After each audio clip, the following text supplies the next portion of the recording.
We acknowledge that we are on the occupied homeland of Indigenous communities in Oregon. Today, there are 9 federally recognized tribes in the state of Oregon, but before settlers came to the land, there were more than 60 tribes in the area. We also recognize and honor the strength, resilience, and capacity of Indigenous people in our region. Land is not just merely the space that our bodies occupy. It is a vault of culture, story, art, history, and tradition. We say this land acknowledgement to show respect and as a recognition of truth. Renters' rights info, and we're going to say we'll have questions at the end. And next is going to be Rob. Hello. So I'm Rob. I use he, him pronouns, and I'm a tenant education coordinator as well here at CAT. And so CAT formed in 1996. CAT is Oregon's oldest grassroots tenant-led tenants' rights organization. Our mission is to educate and empower tenants to demand safe, stable, and affordable rental homes. We emphasize tenant power, education, and organizing and advocacy. Well, thank you all for answering the question and get to know each other. So, how can you help as a volunteer with that? We have a presentation online and in person, just like we're doing right now. You can prep for materials for tabling events. You can do CAT rep at tabling events as well. And actually, this is actually good for us because we work here and we have some of our renters. But if we have volunteers that are renters that can get the story out, that's amazing. So it's better word of mouth from people that actually get help from CAT, see how their CAT is, then CAT doing it themselves. Don't get me wrong, we're still going to do it. It's just the fact that it'd be a lot more help, a lot more personal if they volunteer with this one. We make phone calls to invite people to events. We do data entry. Member meetings is in October. There's a big event that we have. Sausage excellence or something. Activities for kids, everything. Good. Fresh crowd of voicemails for Rental Rights Hotline. Doing intakes for Rental Rights Hotline. Doing service calls for people that got help from the Rental Rights Hotline. And send emails to people waiting to receive consultations from our hotline specialists. Okay. And then okay, so those of us who work and volunteer at CAT agree to, there's several agreements, and these are some of our volunteer community agreements that we agree to abide by. First one is respect. Always want to treat each other and our people who come to us with respect. Confidentiality, very important to remember that people are sharing private, sensitive information, so always be confidential. Leadership and development for renters. So, advocating for with marginalized communities, centering around BIPOC immigrants, refugees, differently abled, low income, LGBTQIA2S plus communities, and more. Addressing oppression and learning together is something that we do. Very important to make space and take space. So make space for your other people in the room and take space when it's needed. And listening with compassion. So listening without necessarily thinking of what you're going to say next. Keep an open heart and an open mind.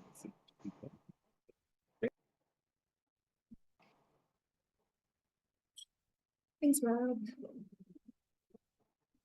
Okay, so now we're going to be talking about tenant education and support department. A lot of these volunteer opportunities are within our department, but of course, as an organization, we've got a lot more for people to choose from as well. We have an engagement and advocacy department, and then there's just, you know, cat-wide things that we're working on as well. And maybe the admin and finance department are volunteers too. But right now we're going to focus on ed department. So what are some of our programs and services? Of course, most of you know about our Winters Rights Hotline, and that's usually where people hear about CAT in the first place. They've used the service or they've shared it with somebody. I noticed some folks that had registered for the workshop had mentioned that, you know, that's kind of how they heard about CAT was by referring people to our hotline or using it themselves. We also have educational content, so that's print and online. So, you know, you'll see our website later. We have a little screenshot of that, but you can navigate to learning more about your rights on our Know Your Rights page. And of course, as DeAndre had mentioned, we do workshops and presentations. So we definitely want to train folks up to join our crew of people who would just go out in the community and help us share information about tenant rights and how to advocate for your rights and just learning for yourself too. We also do letter writing assistance. So that's where people will get trained up on, you know, general landlord tenant law, and then they can assist a renter in writing a letter about their rights. So let's say they need help writing a letter about getting a repair made. Somebody from CAT could sit down, or, you know, a trained volunteer can sit down with that tenant and kind of just write down those details of what that request is.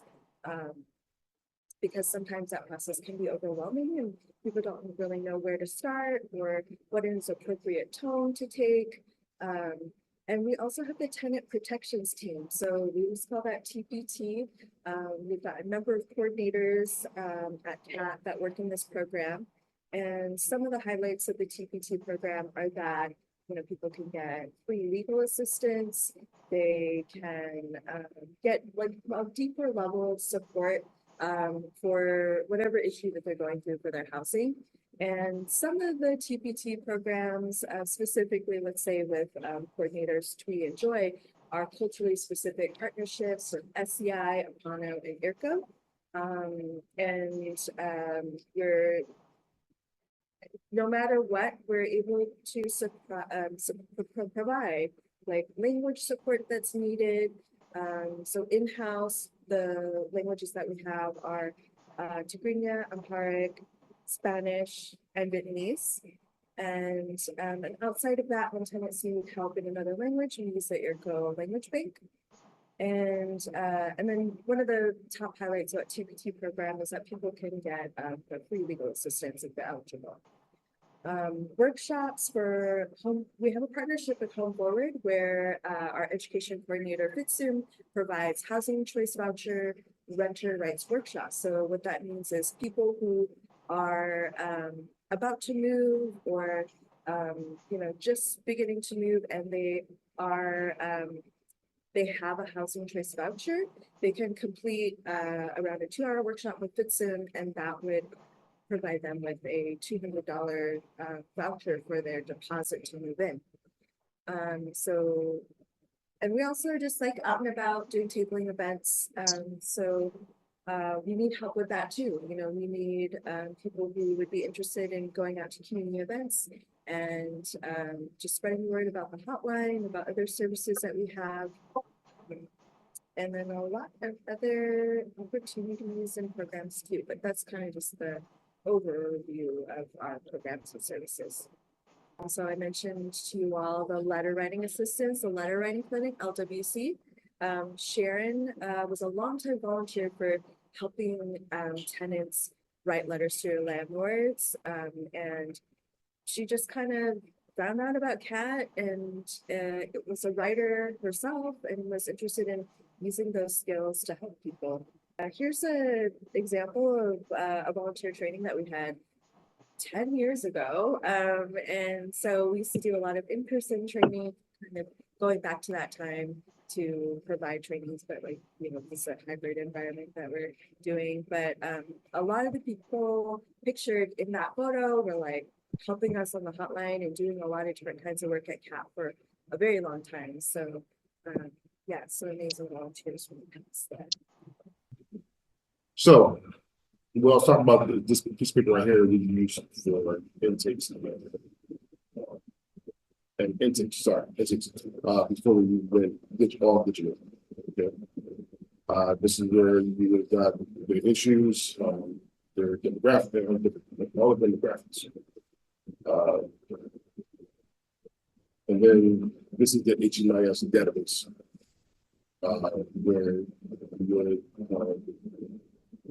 where we still do. It's called Community Service now. We're starting HMIS a long time ago.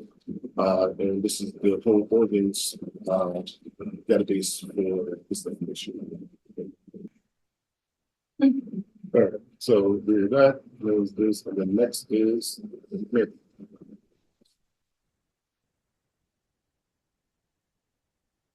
Hey everyone, I'm going to share about the Renters' Rights Hotline. So we'll move on to that. So the Renters' Rights Hotline serves tenants across the state with prioritized callbacks to the following regions: Portland, which is within Multnomah County, surrounding counties like Southern Oregon, Central Oregon, and Mid Valley. Even though it's called a hotline, more accurately, it's a warm line. And what that means is that people will call in and automatically get a voicemail. And what they're going to do is share some information like what county they're in, a brief message of what's going on with their situation, and a callback number. And then a specialist will return their call during the business hours. And the hotline hours are Monday, Wednesday, Friday, Saturday from 1 to 5 p.m. and Tuesday from 5 to 8 p.m. Now, if you're a CAT member, and there's many ways to become a member, like attending a workshop or doing some volunteer with CAT, or just paying the fee, which is $10. It's very accessible. CAT members also have access to a live hotline. So that's actually a hotline. So you can talk to a specialist, and that's on Tuesdays from 6 to 7 p.m. and Saturdays from 1 to 2 p.m. The Renters' Rights Hotline is 503-288-0130.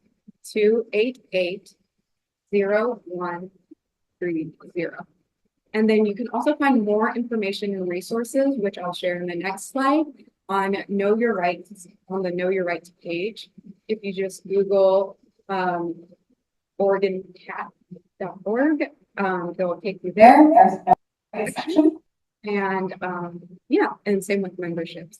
It's a pretty intuitive website to this. So we go ahead to the next slide. And this is what it looks like when you go to the Know Your Rights section of the website. This is honestly like something that I would highly recommend you just bookmark in your web browser, because it's something that is really helpful to reference, especially like a large majority of our friends, our family, people in the community are renters. And when things come up, you can just click right here and it's gonna walk you through the renters' rights that you have from every aspect of your journey within renting an apartment or something. So that's going to be discrimination, retaliation, the housing search process, how to look up your landlord, how to request repairs, if you get a termination and eviction notice, what's the difference between eviction notice or a termination notice, because there is a difference, and how you can document, do things like that. It's very essential. And then when you go to the bottom of the page, it's going to have several resources and links. So it's just a really good page to just save, and you can print out the flyers as PDFs and reference and share with people in your community. Okay. We talk about some hotline information. So the hotline is open Monday, Wednesday, Friday, Saturday from 1 to 5. And Tuesdays, we're open from 5 to 8. And our live line is open for members to call 6 to 7, and also on Saturdays from 1 to 2. Outside of these hours, renters cannot leave a voicemail for the hotline. We generally do not reply to non-member emails or social media questions due to the limited capacity. CAT staff or volunteers never give legal advice. Our approach to supporting people on the hotline: we listen with compassion, empathy, and use trauma-informed approach. We always remember that the caller has the self-determination to make their own decisions. We do not tell them what to do, and we cannot predict their future. We recognize that there are many callers that need our help, so we must know how to keep a call focused and redirect as needed to avoid extremely long calls. We interrupt oppression and offensive language. We do not give legal advice, and we are not attorneys. Take care of yourself. Calls can be tough, and seek support from team members. So what happens on the hotline? First things first, attend leaves a voicemail, like we said, during the hotline hours, and we said, sorry, during the hotline hours, which county they're from. We do not, we can take all families, basically, most families, basically. So the leave voicemail that they say their name, the county they're from, and where to contact them, and the issue that they're having. Then the message is transcribed and sorted with other calls into the hotline queue. And there's a section from members and non-members and certain issues. Then 3 staff return calls, and definitely return calls in 2 to 3 days. Sorry, 2 to 3 attempts. And then we'll send an email or mail to the call.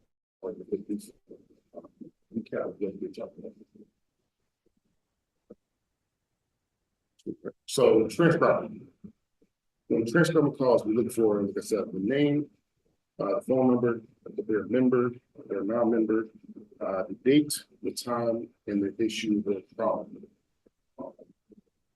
And the issue or problem it can be as anything as repairs, virtual assistants, neighbors, bed bugs.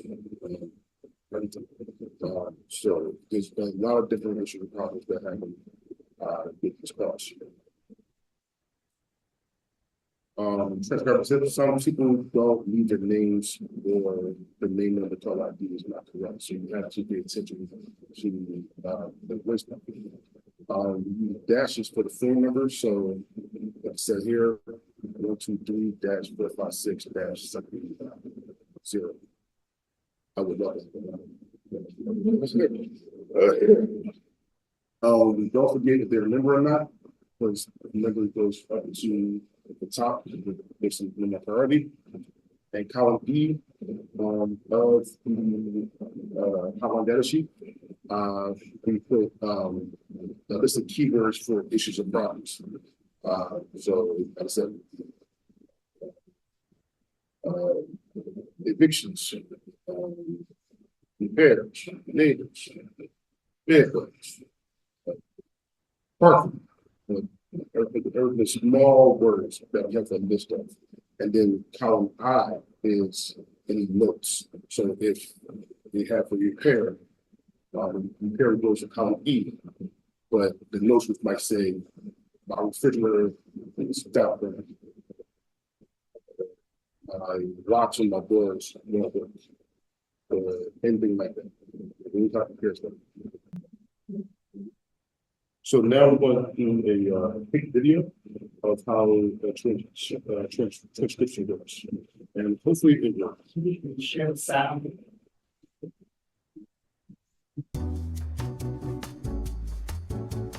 Yeah.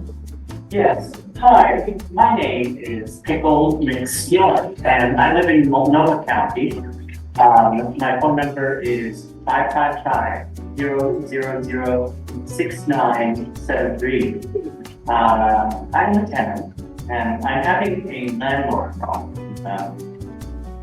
He's wanting me to pay a water bill, for a water line at the road, and he's charging me for the usage of the water when the water line is not my responsibility.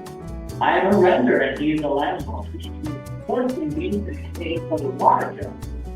Please get back to me and let me know.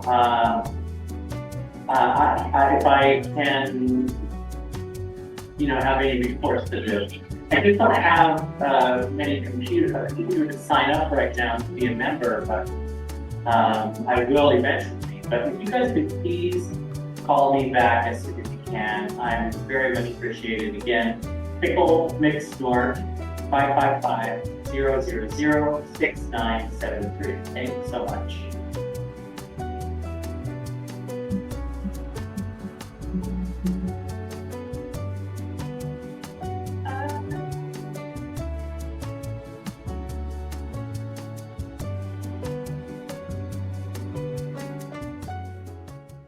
Thank you, Rob, for that. So yeah, that's how a transcription works. So now we're going to be real quick. Okay, let's get started. Okay, so what's going to happen is again, I'm going to be a voice, be a voice note, and I need you to fill out the hotline sheet, big data sheet that was sent in the chat. Yeah. And then I'm going to ask someone to just say how they fill the sheet out. Okay. So going back to my character. All right. Ring, ring, ring. Hello. My name is Prince Akeem. PRINCE AKEEM. I am calling from Multnomah County, and my phone number is 555-55-5552. I recently rented a place at McDowell's Apartments, and a huge rat bit through my refrigerator, and now all my food is getting warm, and I do not know what to do to fix this problem. If someone can give me a call back, that would be great. Again, my name is Prince Akeem. I am not a member. I am from Multnomah County, and my number is 555-55-5552. Thank you so much, and have a good day. Now, can I get a volunteer to tell me how they filled this out? So I first went through and filled out the tenant's name as they had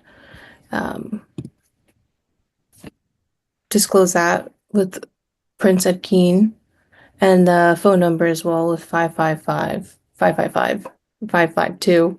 And so they're not a member, so then I didn't have to enter in that. And with their issue, I put it would be a repair since the refrigerator had stopped working. And I put Mohoma for the county as they had disclosed that. And for the notes, I wrote down that they recently rented a place. I believe it was McDonald's place. I don't know if I heard that correctly. McDonald's, that's good. Okay, and that the refrigerator is not working and their food is gonna go bad. Yes.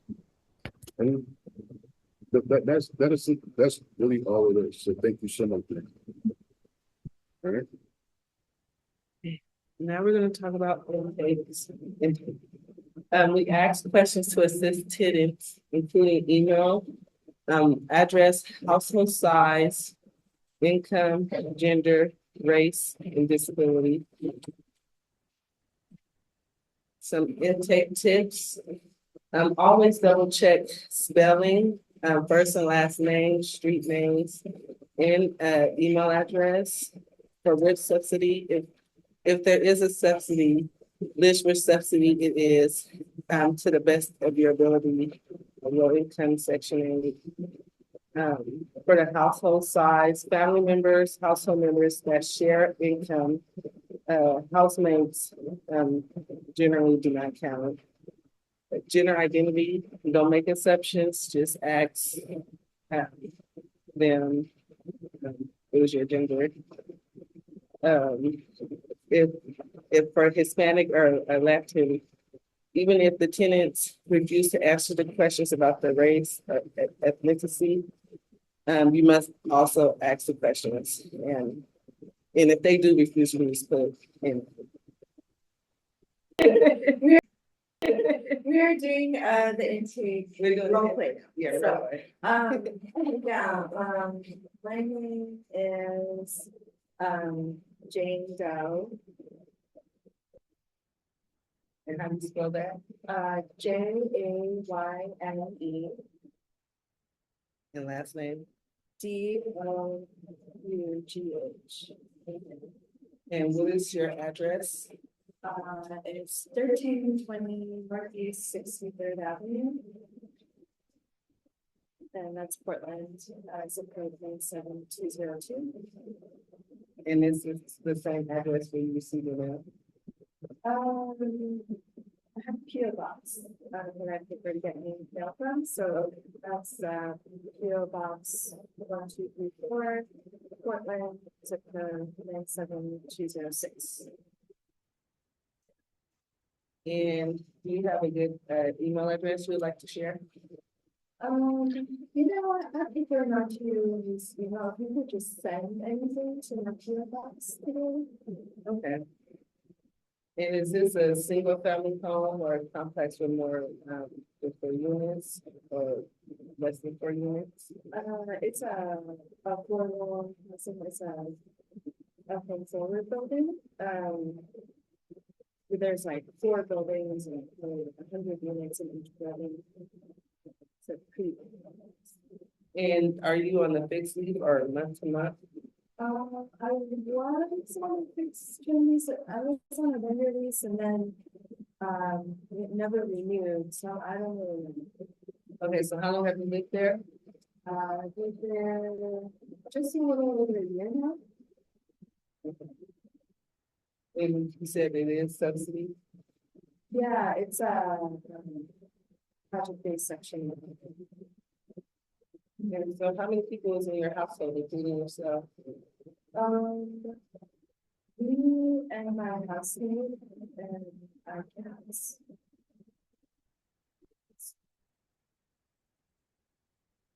And is the head of household over 65? No, Does anyone identify as having a disability? yes. And what is your estimated monthly income? I don't have an income right now, so I guess just 0. And you identify as a single mom? I don't. And are there any children under the age of 6? My husband has shared custody of their kid, so, yeah, there's something happening that comes every weekend. And what was your gender identity? I don't want to answer that. And what is your race? I'm not comfortable with answering that. Do you identify as Hispanic or Latino? No. How did you hear about the hotline? You know, I've never told you all before, so I figured just try it out because they got something different. And you said you prefer to receive physical mail with a box. Yeah. And do you have a preference for when you like to receive a call? Saturdays in the afternoon, are great.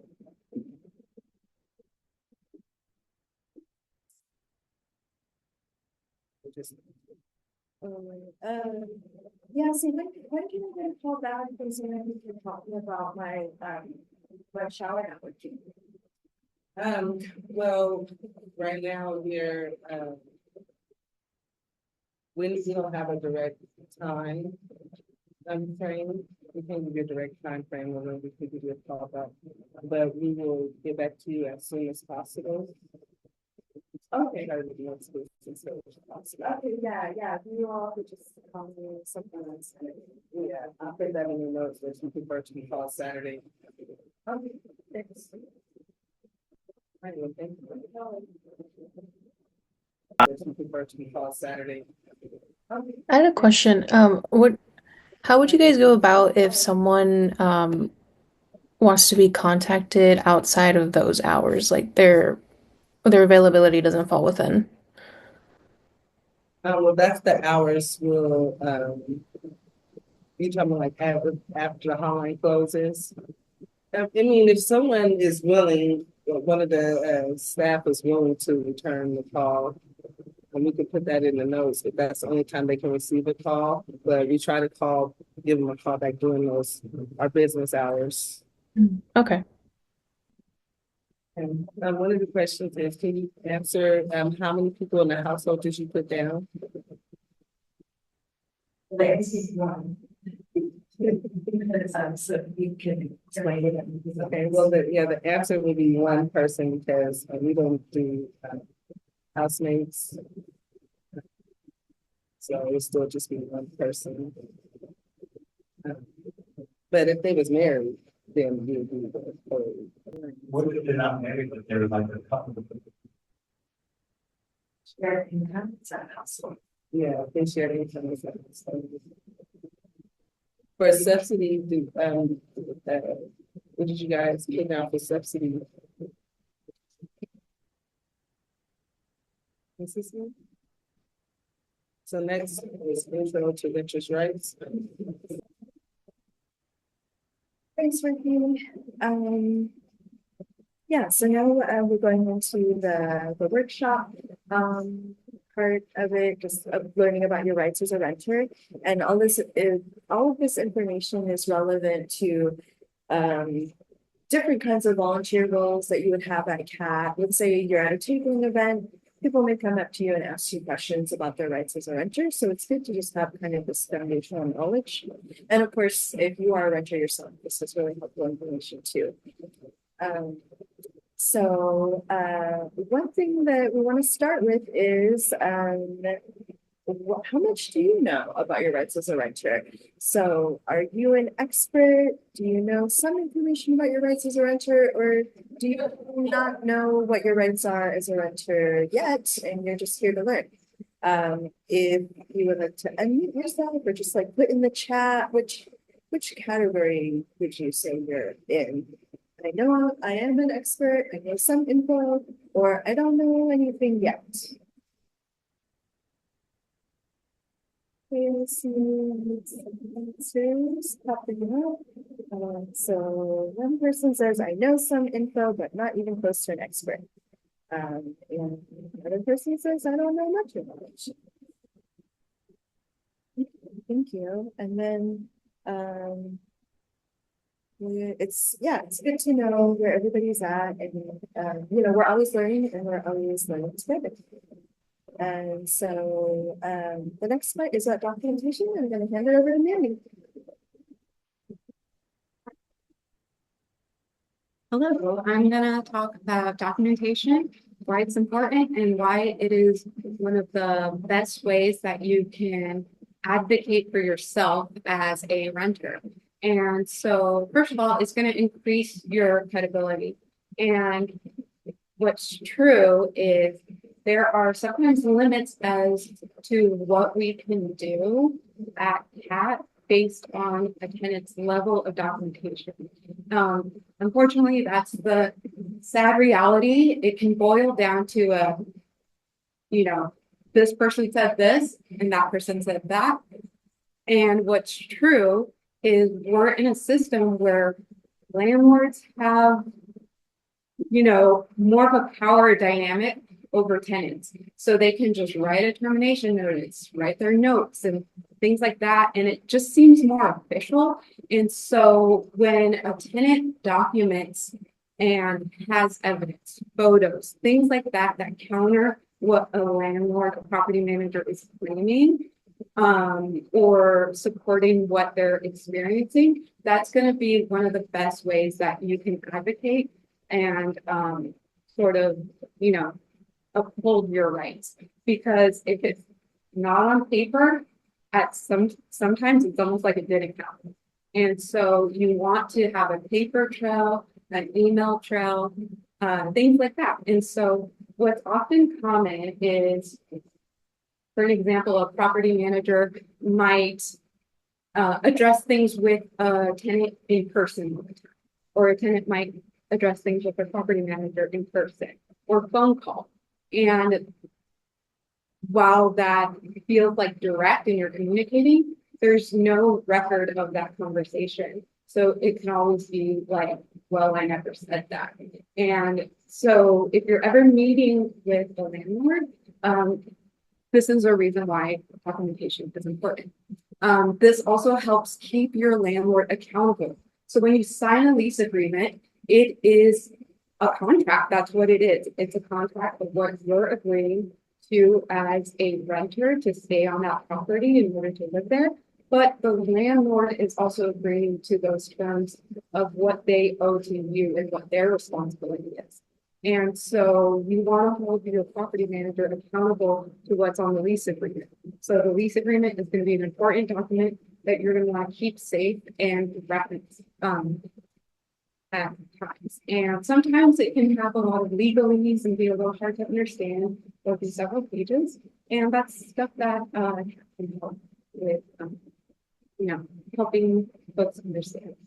And in addition to that, when you collect documentation, it shows efforts that you have been trying to communicate with a landlord. So if there's a paper trail of all the attempts of the tenant trying to resolve the situation and not having that reciprocated by the landlord, that's going to help build the tenant's case. And so it is one of the most important actions you can take to protect your rights. And now I'm going to go over some different ways that you can do that.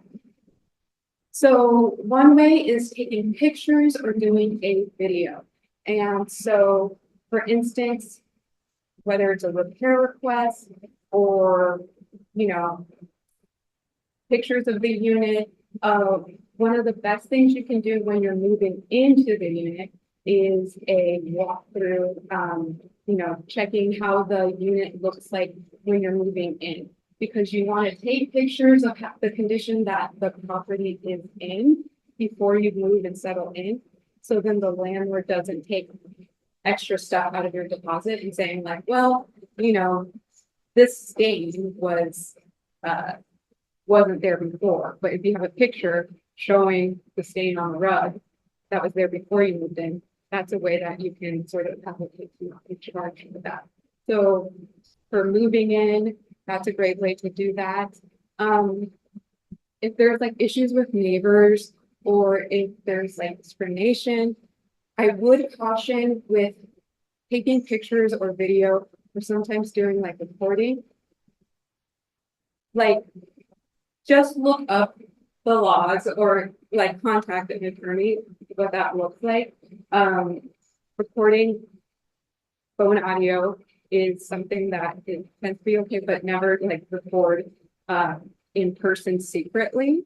And then also just make sure that you're knowing what you're doing. I've had participants in my previous job record videos, and we've seen this a lot like on YouTube or TikTok, Instagram, people who are trying to uphold their rights and they're recording what's going on, but they're also escalating the situation in that recording. So don't record something that's also gonna like not make you look good in the situation. So just keep in mind what you're documenting and how you're documenting. And yeah, write a log with details and timelines. So every time you have a conversation with the property manager, write when that conversation took place. What did you talk about? And to take it a step further, you can also follow up with your landlord and with email and say, hey, I just want to follow up on the conversation we just had about X, Y, and Z on this date. And then send it over to them. That way you have a timestamp on the email and you're gonna have an electronic, paper trail about that conversation. So then, there's less of a denial of the property manager saying that that conversation never happened. You can also get a witness if needed to submit written repair requests to your landlord. Keep copies for your record. So any documentation ever that your property manager gives you, even if you don't understand what it is, do not throw it away. Keep it safe. Your lease agreement, any notice, don't discard it. Just kind of like keep it in a safe space. If you have kiddos or little ones or pets that might, get into that, a really great place to put that, to not forget where it is, or just keeps it away from littles, is, that tends to be inaccessible space on top of the refrigerator, those cabinets, because it's just really out of the way and no one really uses that space that much often. So it's a good place, safe place to put important documentation, like the lease agreement, and you can just reference it as needed. So those are some ways that you can document. And if you go on the rental rights website, it has more details of like doing it through mail and other great tips that you can look at. So I'm going to go ahead and then pass it to Rob about repairs. Thank you, Mandy. And going right into repairs, it's a great follow-up on documentation because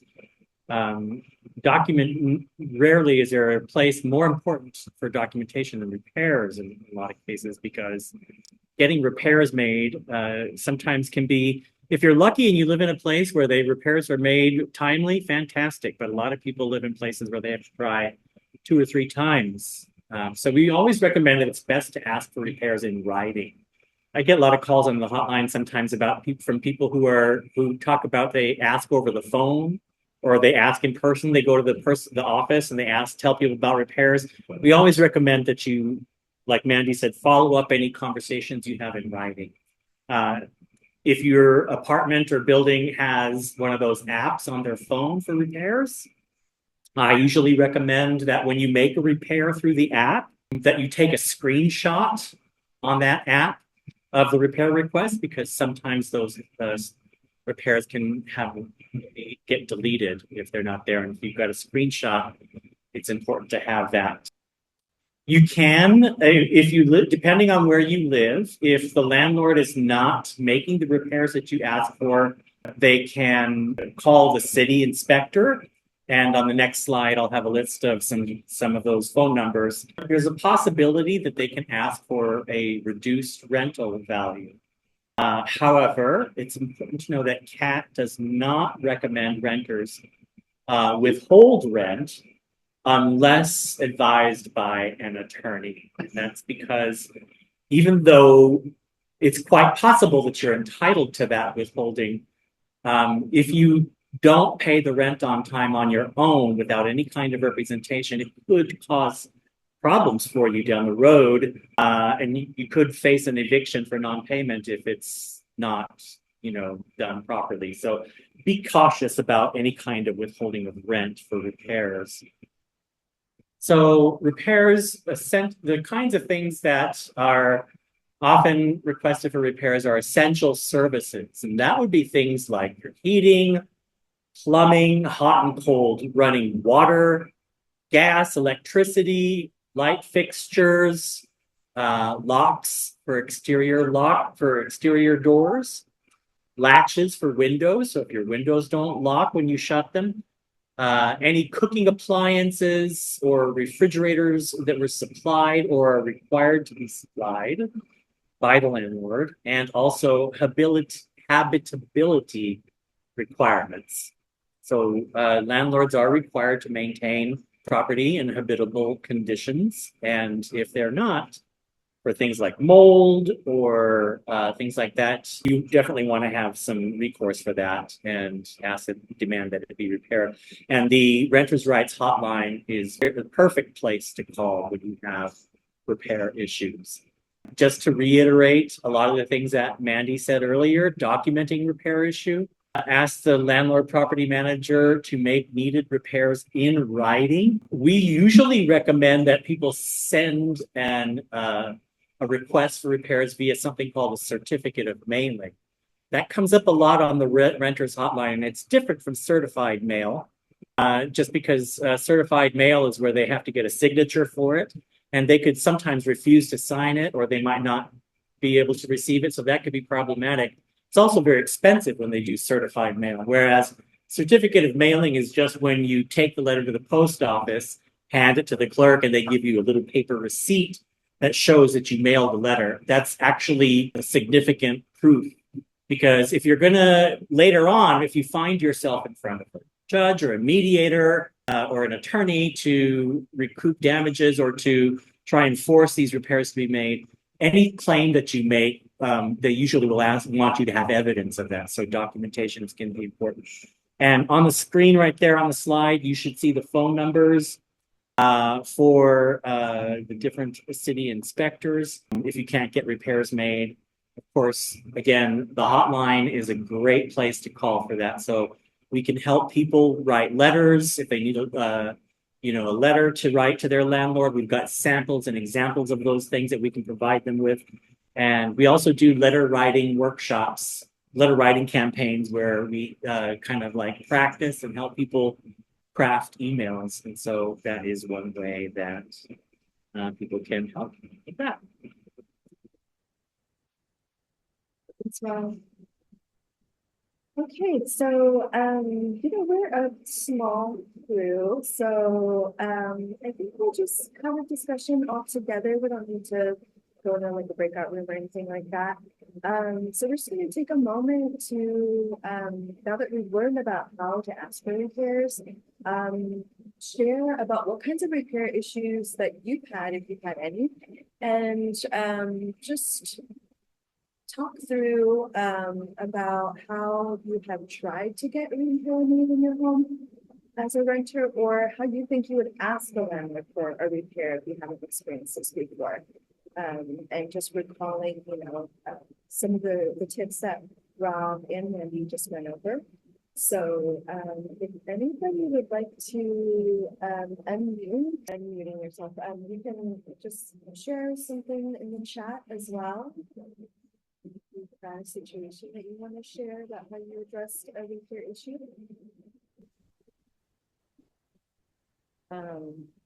While you all are considering what you want to share with the rest of us, I've been a renter for a really long time, so I can just share some of my experiences, and then of course we've got a whole crew here in person, so people can share here too. But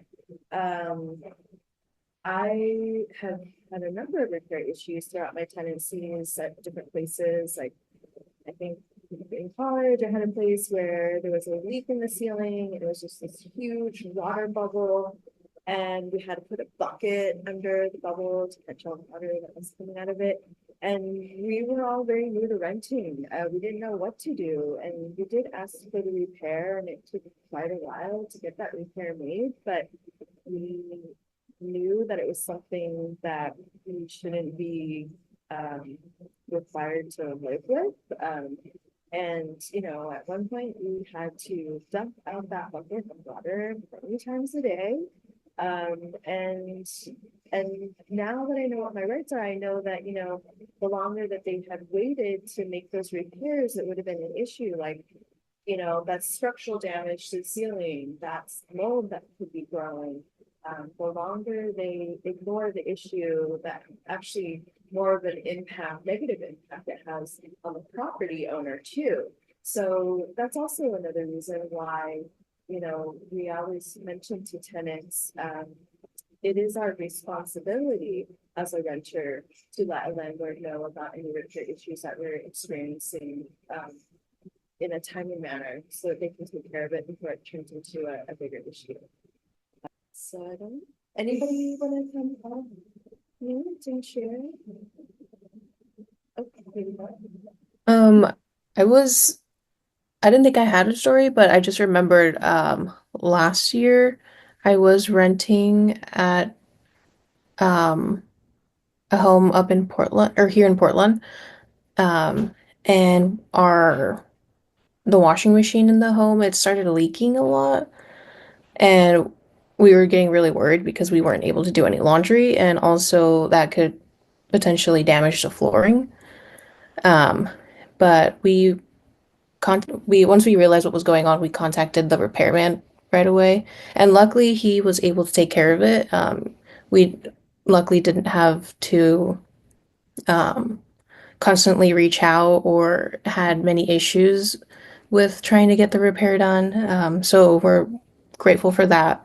But that was just one of my experiences with that. Thank you for sharing. Can you, do you remember how you asked for that repair? Sorry, what was that? Do you remember how you asked for the repair? We were able to just text him. One of my housemates had his number, so they sent him a text message and he responded promptly. Well, that is a good successful story. And also important basic things like knowing the contact information for the landlord or the property maintenance person. So that's great when you get a timely response and they take care of it. But yeah, that it could have gone a lot worse, and y'all could have had to like make your way to the laundromat, and that's money, that's like transportation. And of course you had mentioned, possible damage to the flooring. It could have turned really bad, but glad to hear that it got resolved. Anybody else want to share?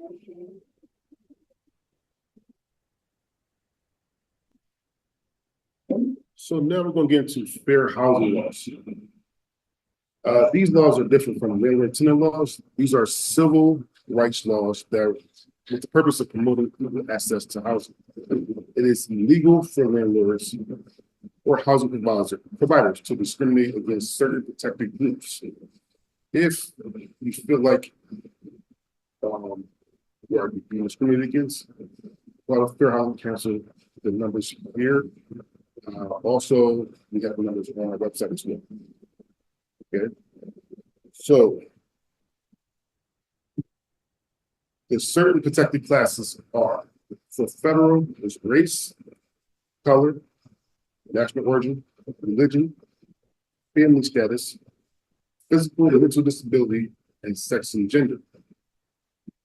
For the state/city and the cities of Portland, it is source of income like Section 8, domestic violence survivors, marital status, sexual orientation, gender identity, and occupation. These are the protected classes that cannot discriminate against. Okay. So, steps renters can take when facing discrimination. First things first, inform the landlord in writing, including the date, what happened, and the deadline to respond. We normally say 3 to 5 business days. Okay. If the landlord refuses to handle it, send a follow-up letter about the ongoing discrimination, just to make sure that they get again, make sure there's enough mail, all that kind of good stuff. Send it more time. And then the third thing is to call the resources we have. So the Fair Housing Council, Legal Aid, Building Law Center, all these things right here. Okay. And again, the numbers are here. This Fair Housing here, but all of the numbers are on our website as well. So I'm gonna reshare some information that was already shared, but just wanna reshare it and then just re-emphasize the importance of just knowing all the stuff that we've been covering. So again, the Renters' Rights Hotline serves tenants across the state, prioritizing callbacks for the following regions: Portland, which is within Multnomah County, the surrounding counties around the Portland area, Southern Oregon, Central Oregon, and Mid-Valley. Again, it's a warm line, so you're going to be leaving a voicemail, people calling, leave the voicemail, and a hotline specialist will return the call during business hours, which are Monday, Wednesday, Friday, Saturday from 1 to 5 p.m. and Tuesday from 5 to 8 p.m. For members, the live line is Tuesday from 6 to 7 p.m. and Saturday from 1 to 2 p.m. Again, the Renters' Rights Hotline is 503-288-0130. And then here's the link to the Renters' Rights page as well as the membership page. And I really want to emphasize that what's true is historically that Oregon has not been a renter-friendly state. And so what's true is that knowledge is power, and you don't know what you don't know. So accessing these resources is, again, the best way you can advocate for yourself, for your friends, family, and community, because a lot of the times property managers are just gambling and betting on the fact that their tenants don't know the rights.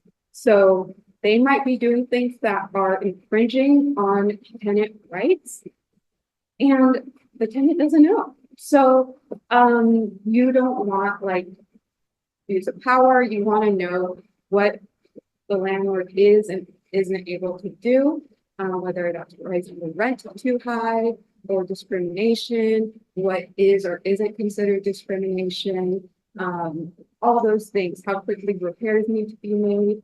And so, yeah, this is one of the best ways that you can advocate for your community. So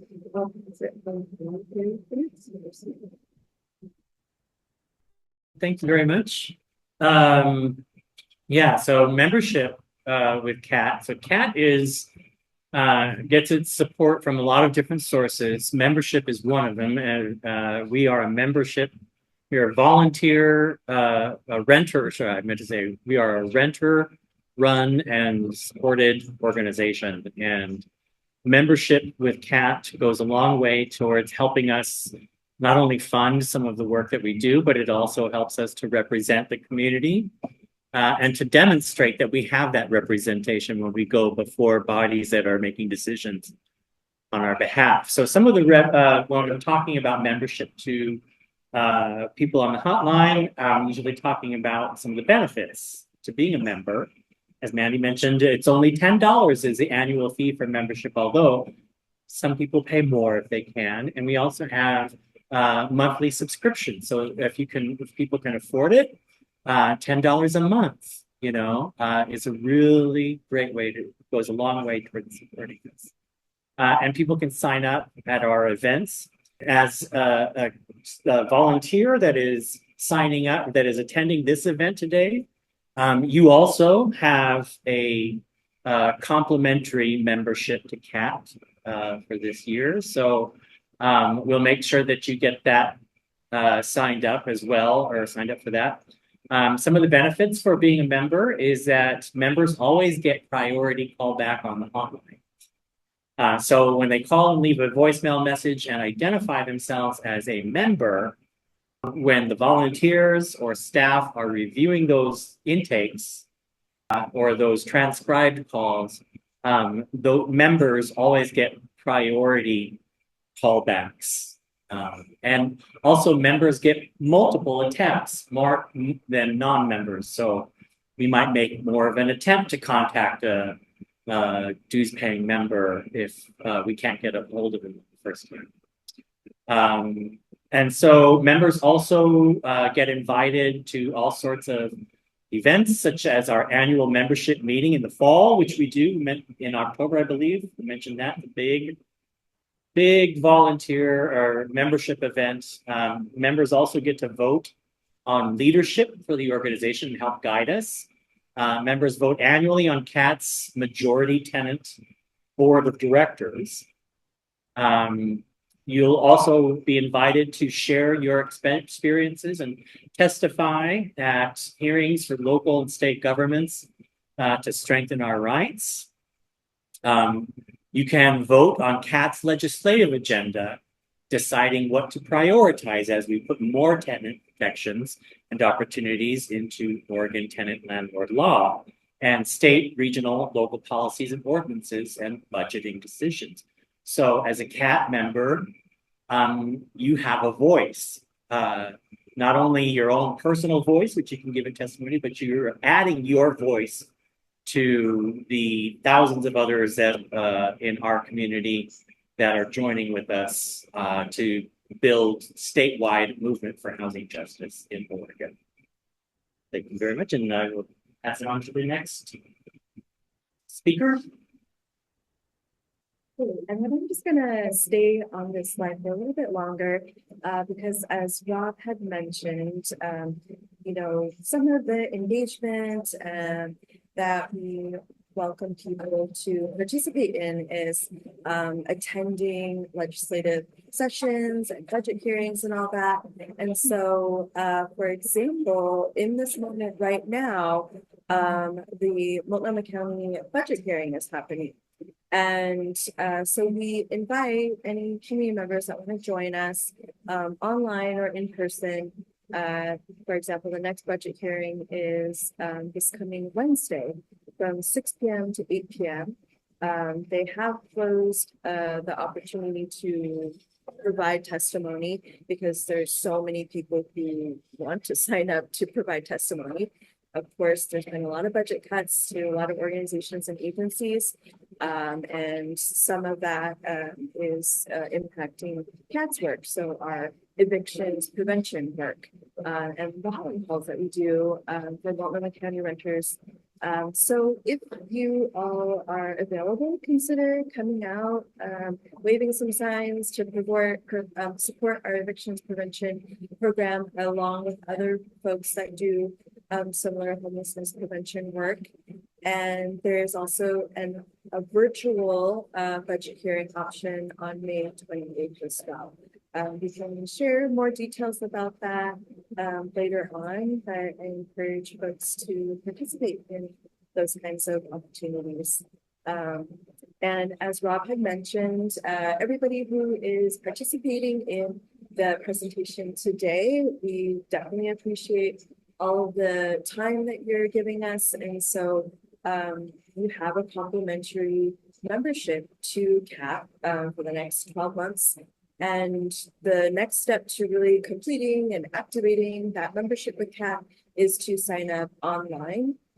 So you can go to the link that Nancy had pointed out before, you know, OregonCat.org, navigate to join CAT, and that's where you can sign up to become a working member or a duty member.